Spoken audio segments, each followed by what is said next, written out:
চট্টগ্রামের দলিল লেখক সমিতি তারা এসেছেন। তারা বলেছেন যে তাদের যে উৎস করে দলিলের বিরুদ্ধে উৎস করের যে বিষয়টি আনা হয়েছে সে বিষয় আমরা মনে করি আমাদের বর্তমান সরকার এবং জাতীয় রাজস্ব বোর্ড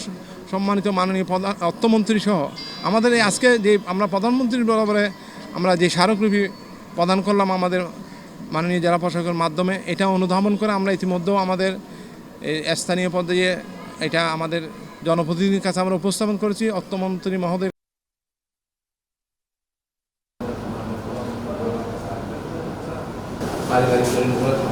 ওখানে আপনার প্রায় আমি দৈনন্দিন